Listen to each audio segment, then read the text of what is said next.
we start getting a little frustrated, right? And that's when we start to step off of autopilot, right? When the little voice starts to go, I don't know, they told me I'd be really happy if I did all this stuff.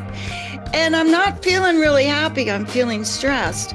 Or if, God forbid, and so many of us do have a catastrophic moment in our lives.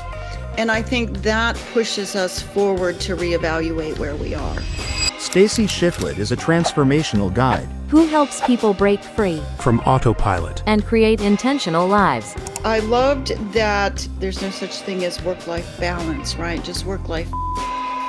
And I think I agree with that wholeheartedly. And I think that's kind of what you're getting at there is finding, I don't really want to call it balance, but the things I call it really is optimizing your life for what you want to be experiencing, not what anybody else thinks you should be experiencing, but what you. Welcome to It's Your Choice podcast. Today on the show, we have Stacie Shifflett. By calling Stacie just a businesswoman wouldn't do her justice. She's a master of transformation, involving every decade into a new, even more powerful version of herself. Stacie has embarked on a deep personal and spiritual journey, blending practical strategy with conscious, intentional living.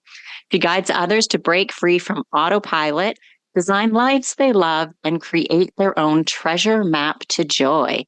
Welcome to the show, Stacie. Thank you, Sally. It's great to be here. It's good to have you. I'm so excited to have a conversation with you.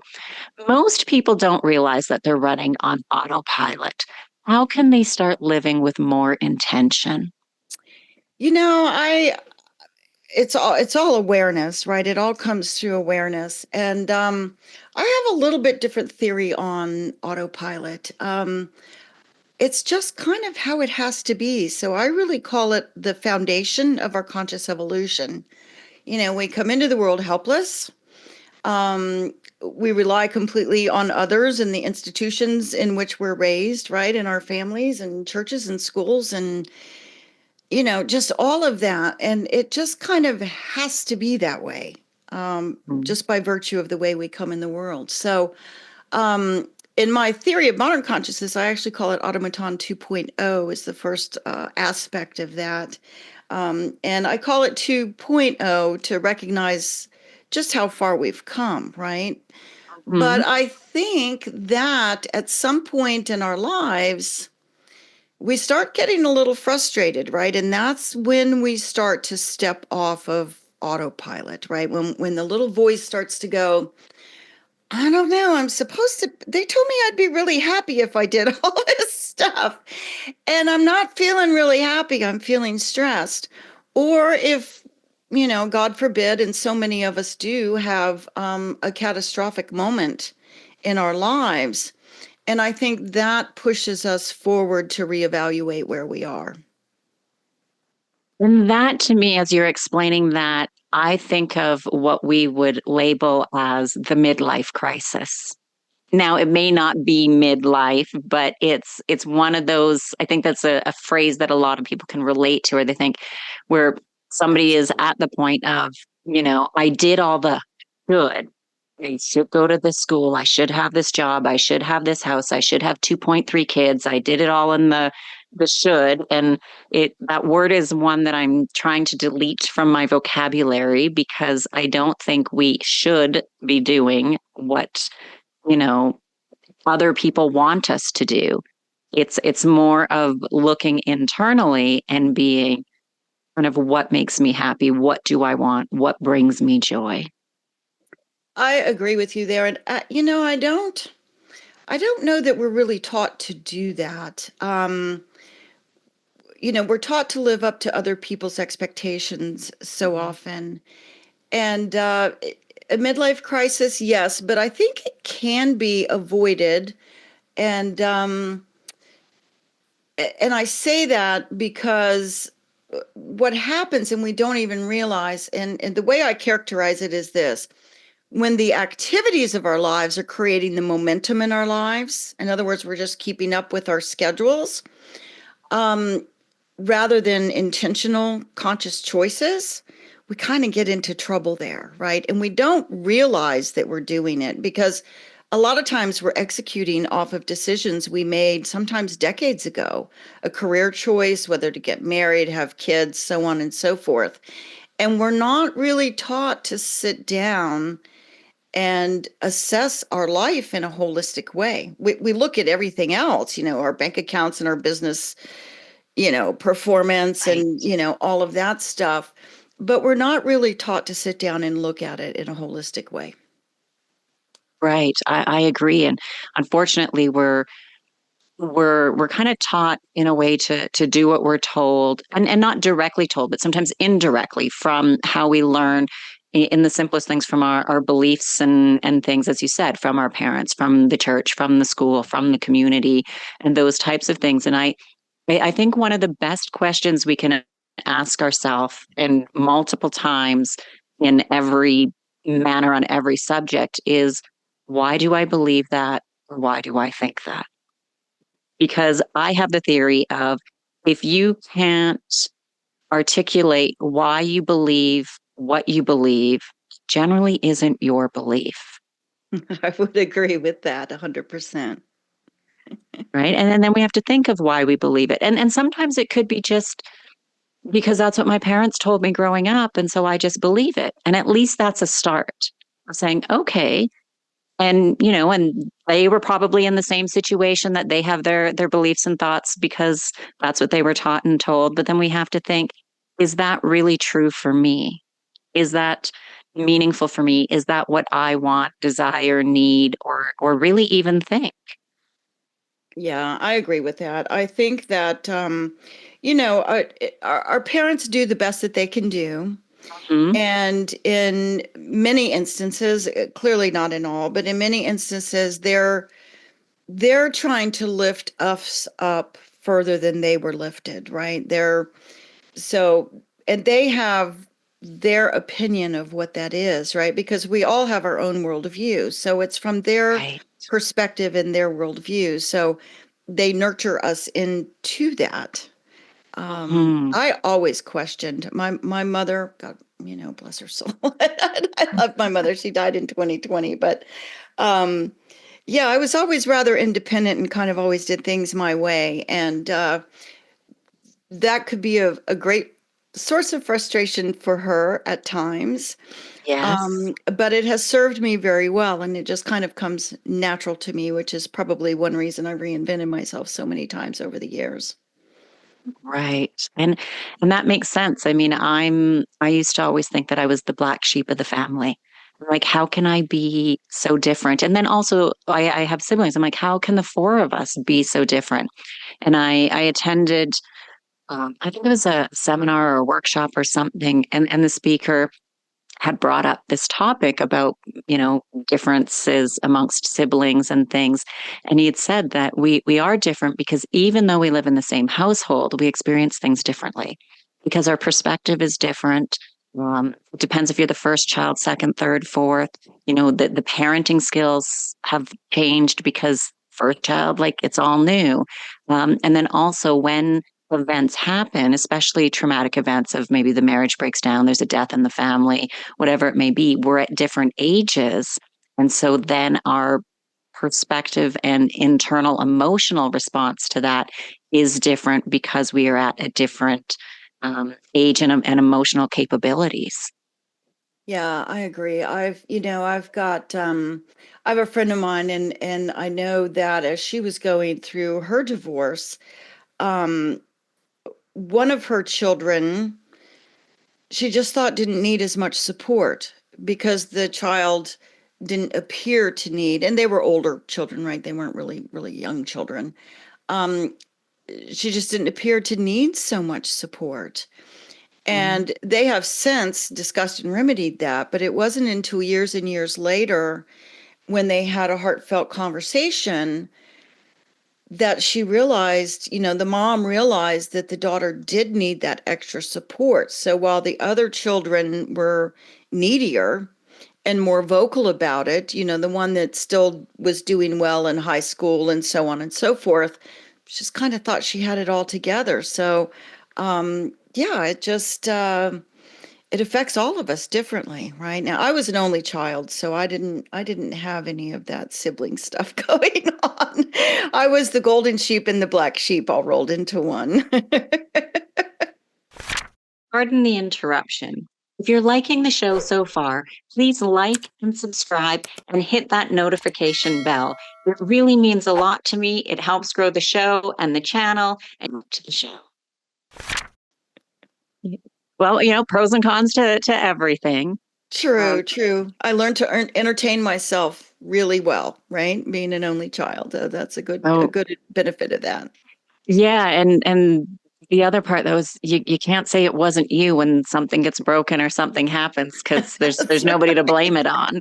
that's right. And just Oh, that me. that was me. So, when dealing with that grief and the emotional process after loss and massive personal change, what are ways that you recommend for people to deal with that?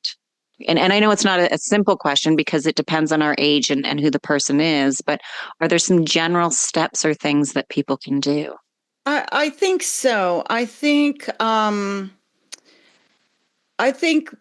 one is to set the foundation of it and to expand your perspective of it, right? We're caught in the emotional turmoil, but if we understand the stages of grief, right? Read a book, get on Chat GPT, Google, get in a group, whatever. If we learn about it, then we have a broader perspective of it and we can recognize that where we are in the process. Mm, And I do think that helps. And I have had a few experiences that I have gone through, and just have learned that, right? If we have the context of it, it really helps. And honor your emotions. I think we really need to set aside time to honor the emotions. We don't want to hold them back. We don't want to push them down. And it's the timing for that is different for everyone. right. And I think we have to appreciate that. But we also have to push ourselves just a little bit, right? Especially if we realize that we have fallen in such a deep hole that we're having trouble getting out. Get some help if you need it. Have someone that's in your corner that you can talk with. But we have to recognize that ourselves because we're the ones that choose how to move forward. We're the ones that choose to step out of grief. And it's very difficult when you're in the middle of it. So give yourself some time and some compassion. Be vulnerable with yourself, but it's still our choice of how to move forward. Right. Right. And I think like it's the hardest thing to deal with in my opinion. It's or at least one of the hardest things that we ever have to deal with is that loss. And like you said, it does take time. We also need to move forward Yeah, and slowly take those steps. can I share a personal story with you? Because Sure, yes. so I lost my first son. My first son died. Mm, And I'm sorry. yeah, I call it going to hell and coming back. But I bet. the grief was just insurmountable, right? And I was much, much younger. I didn't really understand the context of grief and the things that I talk about today because I just wasn't there at that season of my life. Right. So I didn't, I didn't want to leave the house. There was a lot of things, but my doctor at some point said, I would really like for you to go to this group counseling. And it was parents that had lost children, and they had lost children from all different ages for all different reasons. My son was an infant, he was a month old. And sitting there, and I remember so profoundly to this day, there was a gentleman in this group, and this was, oh my gosh, well over 30 years ago that this happened to me. Okay. Um, and when he spoke, his wife wasn't with him, but when he spoke, he told us it had been 5 years since their child had passed away. And she was still unable to go to the grocery store. She still would not leave the house. And I've got goosebumps telling you this because I had so much compassion for him and her. And I could understand that because I didn't want to leave the house either at that Mm-hmm. point. Right. But I remember walking out. It was the only session I ever went to. And I remember walking out and making the choice. Gosh, the realization hit, this could be, I could be doing this for years. I could be stuck in this grief for years. And it is the worst grief. Mm. Um, and I didn't want to do that. I had support around me. I was married at the time. My ex-husband was supportive. My parents were supportive. It still was incredibly, incredibly hard. And I guess that's what I mean when we look at the framework. And sometimes we don't always understand that where we are at that moment. And I think we might have talked about this just a little bit before the show now that I'm thinking about it. Um, do you want to be in that place in 2 months, 6 months, 1 year, 3 years? And I think those are the questions that we can ask ourselves to help us move forward, to give us a little bit of momentum and a little bit of incentive. Right. Right. And it's going to be with that. Sometimes it might be two or three steps forward, one or two steps back. And then a Always. step forward, step back, and then a couple more because it's and then even years later, we still think about it and have moments. And I say to people in a way, I have fortunately yet unfortunately lost a number of people in my life, both my parents, aunts, uncles, cousins, friends. Like it's a long list. Um, and I say because I know the process now. I know what it's like, and I know to have those emotions, to let them go. And then I know, okay, I still have to have days and times where I'm moving forward. And then all of a sudden, one day, time, something will happen and it'll bring back memories. And then I try to, have the positive and have that kind of moment of sadness, but gratefulness of having that time and moving forward. And in a way, I've said to a friend of mine, he was around 50 years old at the time. And he said he's never lost anyone in his life. And I said, I am happy for you, but I'm very sad for you in a way because when you do that first time, it's going to be really hard when you've never experienced it before. And for me, my first experience was my dad when I was 6 years old.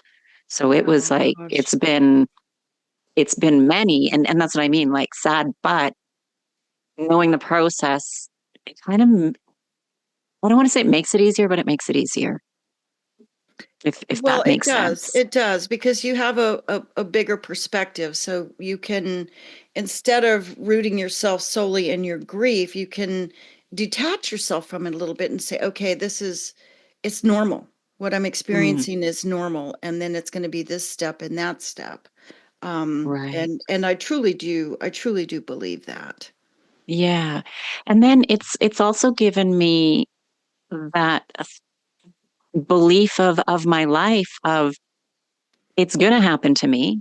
It's still going to happen to others that I know. It eventually will happen to me. So it is important not knowing how much time that I have to live the life that I want, do the things I want to do, and have that. And it really pushes that more with kind of each person as it's kind of happened over time to be, am I on the right track? Am I where I want to be? Am I living the life I want? And of course, nothing is perfect. And of course, it's never ideal. I mean, sure, I'd love to win the lottery and have $100 million and whatever, but it hasn't played out that way yet.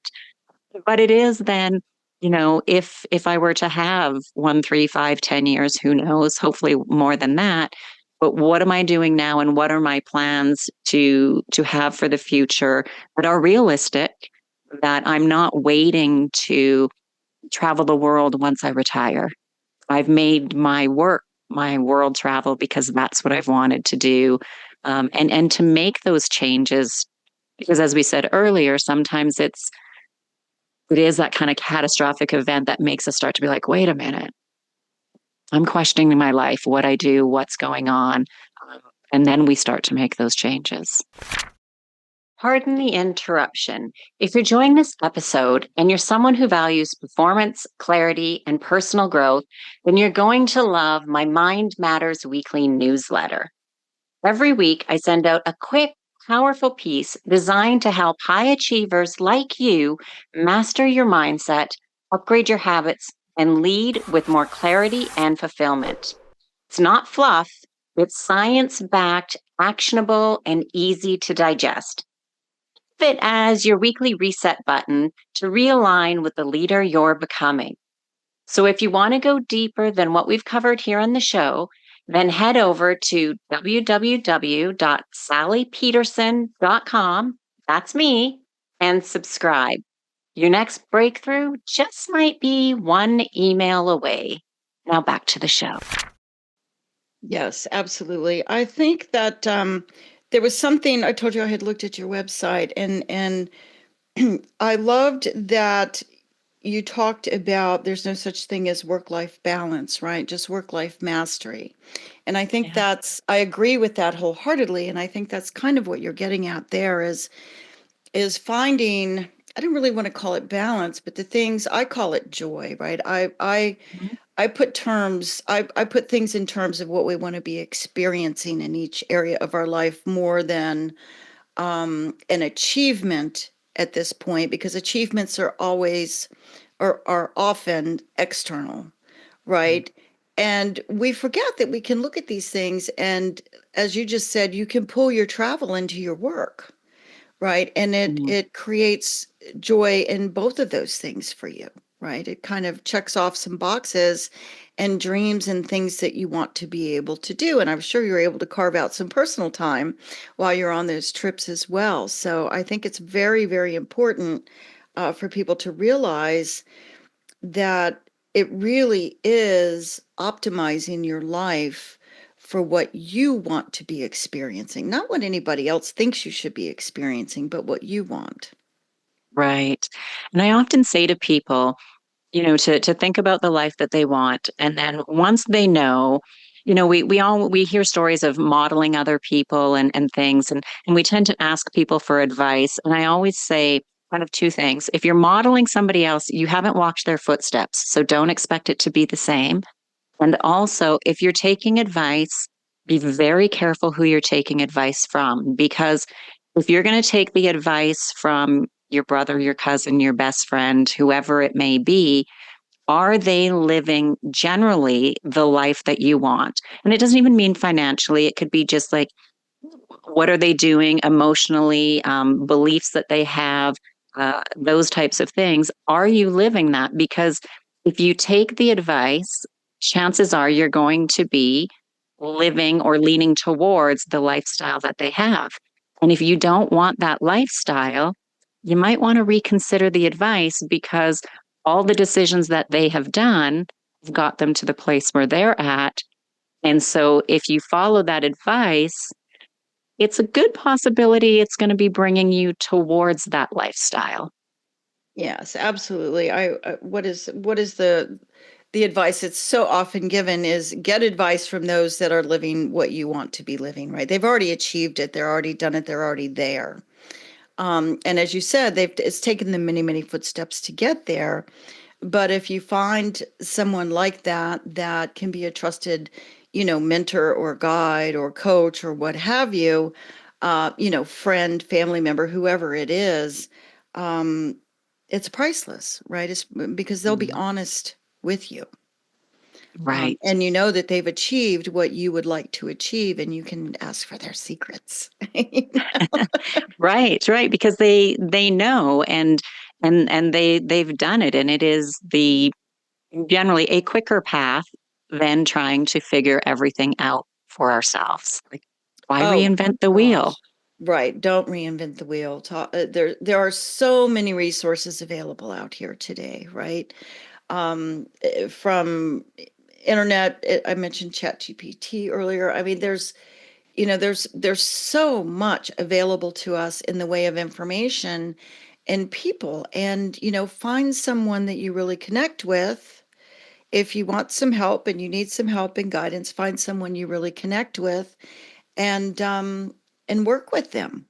right? And see how it goes, because we don't know until we know, right? I mean, I didn't know a lot of this stuff 12 years ago, right? It's been a journey for me in the personal development path and the spiritual path, that was completely different from my journey building a career or having the llama farm and learning how to raise llamas or any of the other number of things that I've done in my lifetime. It's completely different. So, but even, just it just popped into my mind, so I think I'm supposed to share it. Even when I had my llama farm, right? I relied on my vet, who was awesome, to teach me so many things. And I was Mm. involved in an association, and I had a community that could help me to learn how to do all of the things that I needed to do to care for my animals in the best way possible and run my farm and show them and do all the wonderful things I did with them. So it's a proactive activity, right? We have to reach out and find it. And again, it's a choice. Right, right. Yeah. And as you said, I mean, there's so much available on the internet that we can learn anything, but we Yeah. have to take the time to do it, be interested in it. I mean, I even heard a while ago, and I don't know if it's fully true, but it wouldn't surprise me that somebody had studied for and passed the bar exam to become a lawyer through using the internet.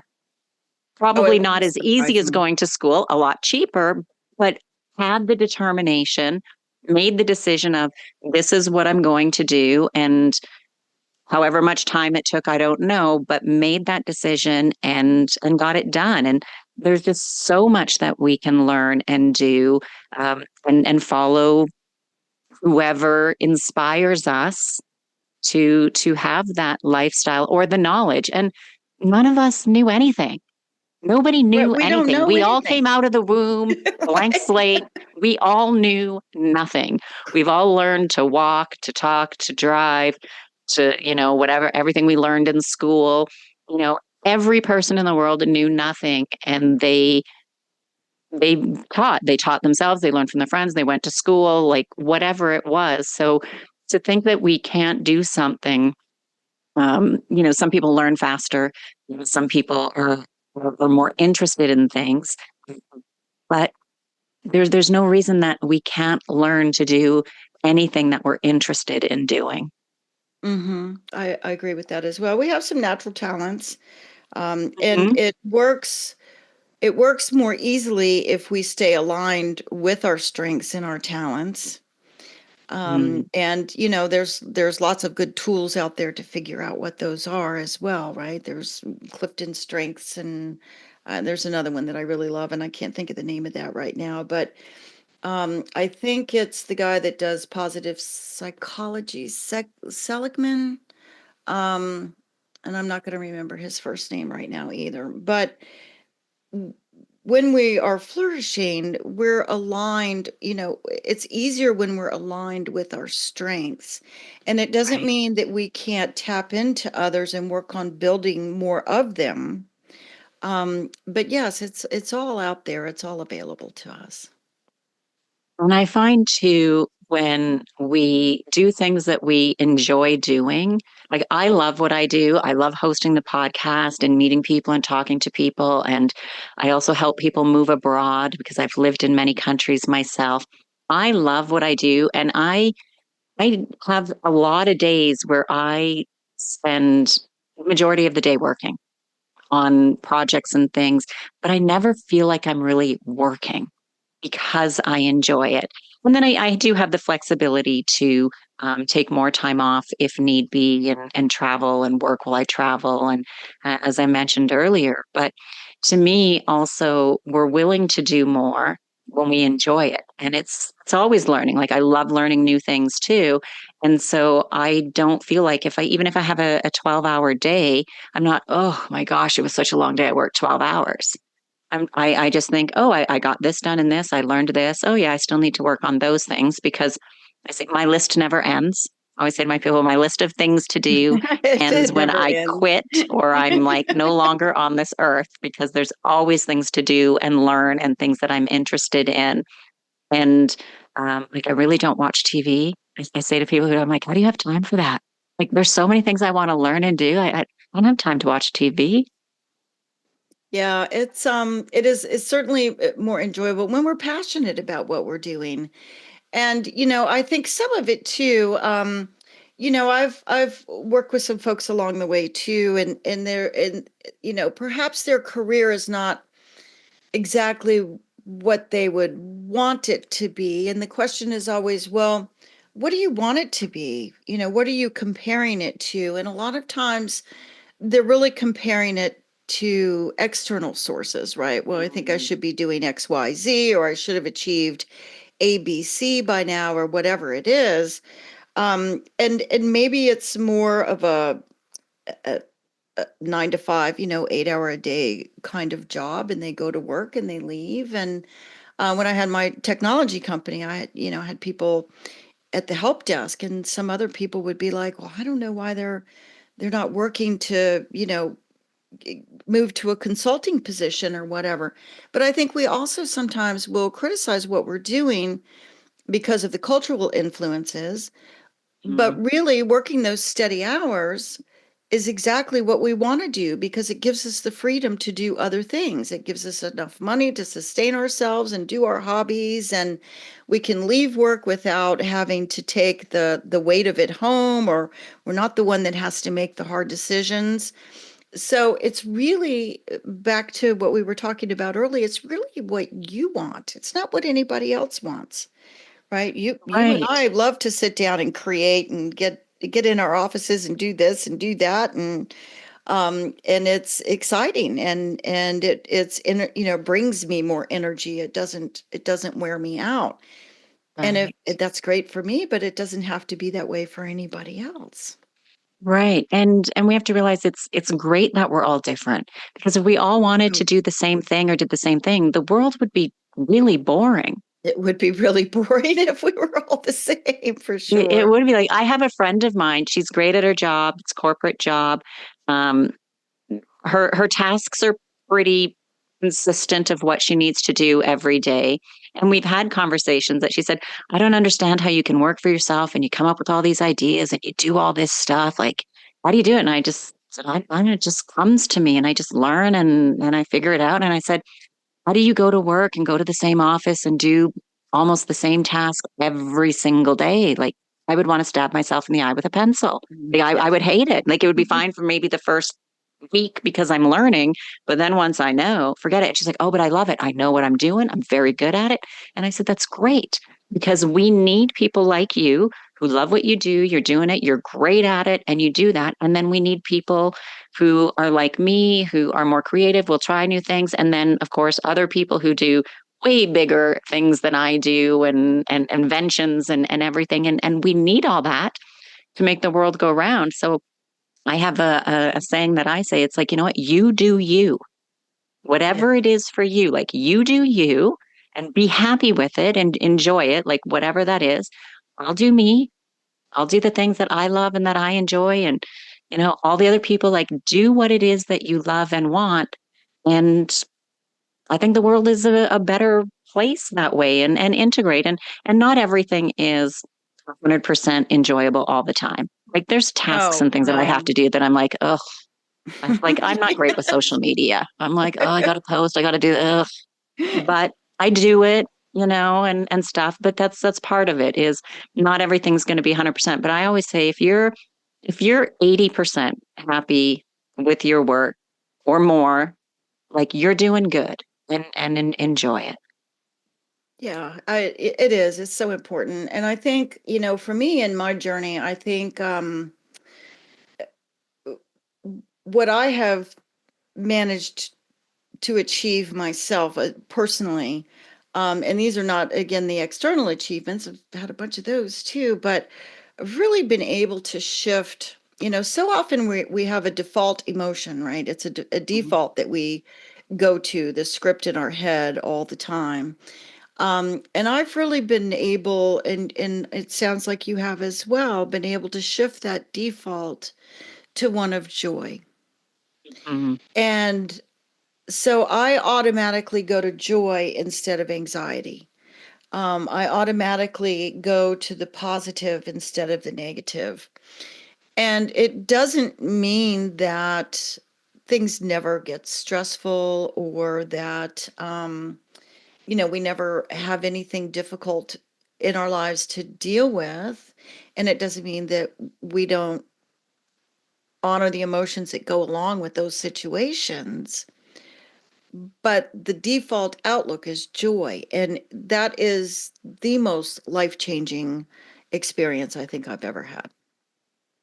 Absolutely. And we need to feel all emotions. We need to have them, but I don't want to stay angry. I don't want to stay stressful. I don't want to stay sad for longer than necessary. Right? It's not a good place to be. So when I have those feelings, I recognize it, great. And of course, depending upon the circumstance of it, but then I try to think of a way out of it, a reason why. Like a simple example that most people can relate to is getting cut off in traffic.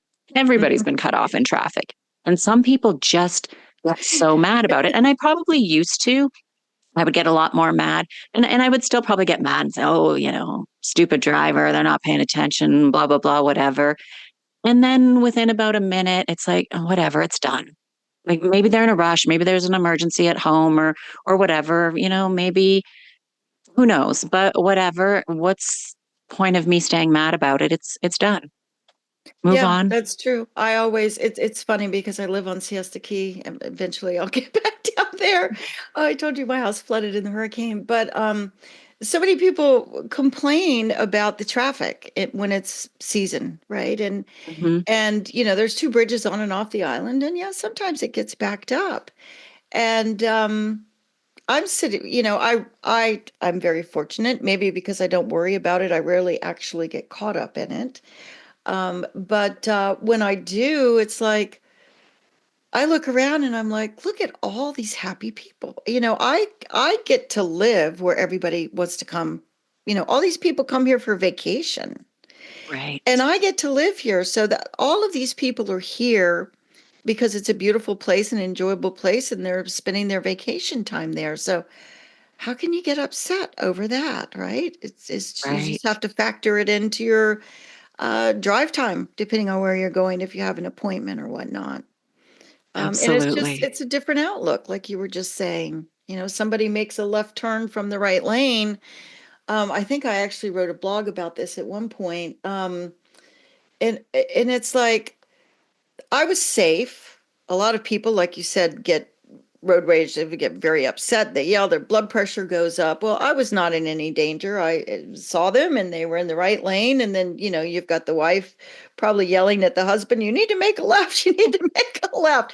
And they're tourists. They don't know where they are. No harm Right. was done. I was about the only car around and they decided to go from way over here to way over there to make a left turn. What's the point of getting upset about it? I was safe. They were safe. I was driving defensively. They were just trying to figure out where they were going. So, yeah, just bless them, bless you. I hope you get where you're going safely, and you might be a little more careful, but yeah, just let it go. Right. And honestly, we've all been that person. Maybe not that exact type of thing, but every person who's driven and drives now has had at least one time in their life, maybe Of more, course. that we've done a stupid move. That's what I call it. And like I've even done, and after I'm like, oh my gosh, that was so dumb. Like I've probably cut people off.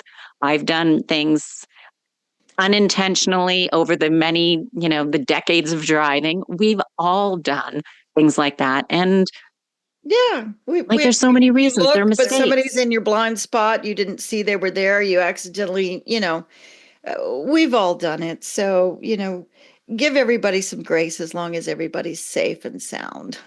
Right. Exactly. Exactly. So Stacie, you help people create their own what you call treasure map to joy. I Tell us a do, little bit yes. about that. It's a process that I take people through, and it's really aligning yourself, um, as we were talking about before, right? Really aligning your life with what you want to do. And I start everyone with a life assessment because I think we can't figure out where we want to go unless we know where we are.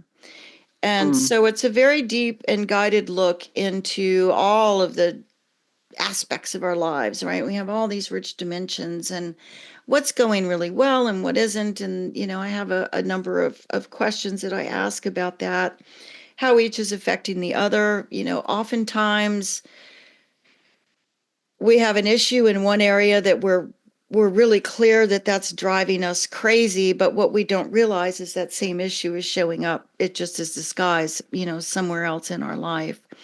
right. So we go through the process of looking at the current life and then defining aspirations in each of your life areas. And that's always really interesting because we're not used to doing deep introspection, for one. A lot of people are not. Right. And then when we talk about, well, what do you want to be experiencing in this area of your life? Um, that's, they don't know. They really don't know because they haven't thought about it in so long. So that's always a big reveal and a lot of fun.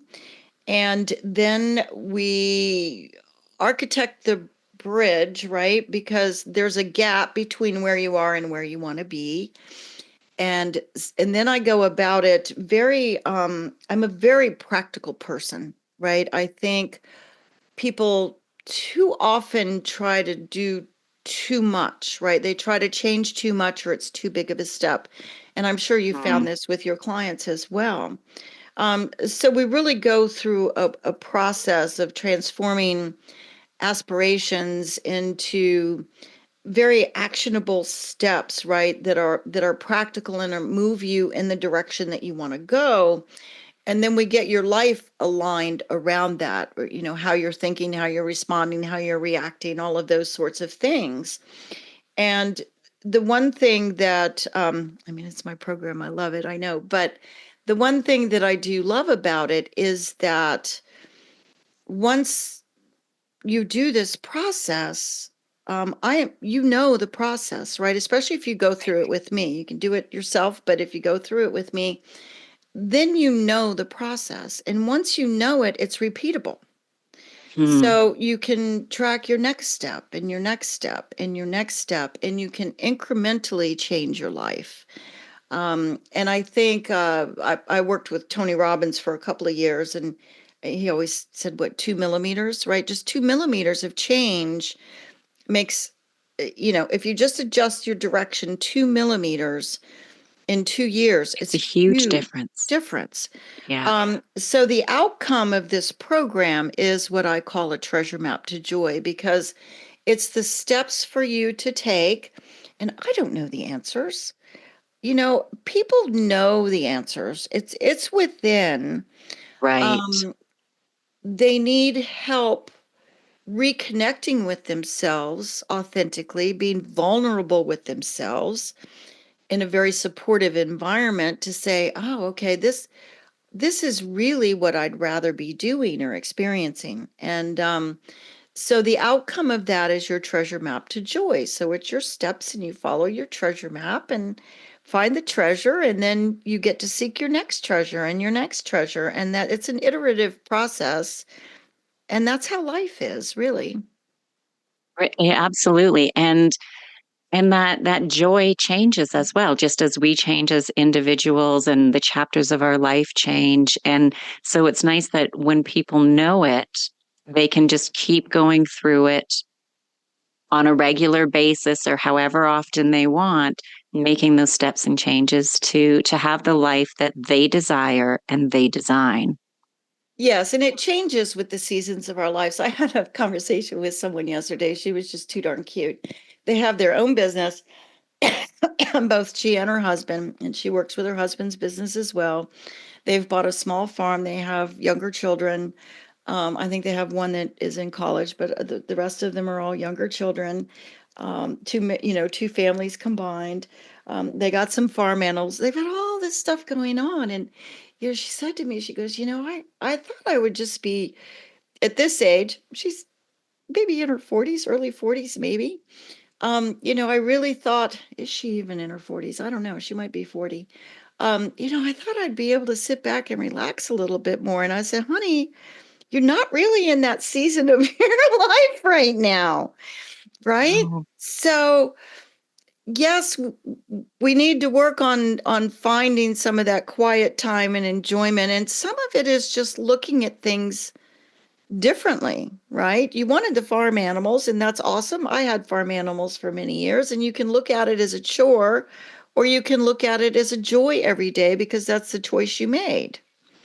right. And your children will learn so much from these animals. I mean, I had a breeding operation, so it's funny, but we don't. Success to her was looking like she should have more personal time. But the life that they have created and the things that they've said yes to are super contrary to that. So, Mhm. how do you find the balance? Well, we're going to find it a little bit at a time, and Right. sometimes it really is just your mindset and putting it into a different perspective. Absolutely. I agree. Stacie, I want to be respectful of your time and everybody else's time. And I feel like we could continue to talk for a lot longer. But if people wanted to get in touch with you, they want to work with you, they want to find out some stuff, more stuff about what you're doing, where is the best place for them to find you? My website would be the best place, and I'm guessing you'll put that in the show notes. It's Absolutely. modernconsciousness.com.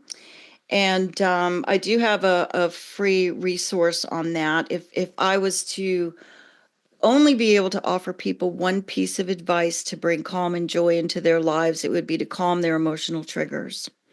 So I actually do have a workbook that's free that's on the website that will help you work through those. And it's a pretty valuable resource, and it's life changing, right? If you can just calm your reactions, it's life changing. But yes, my website has, you can contact me via that. It has my social media links, all that stuff.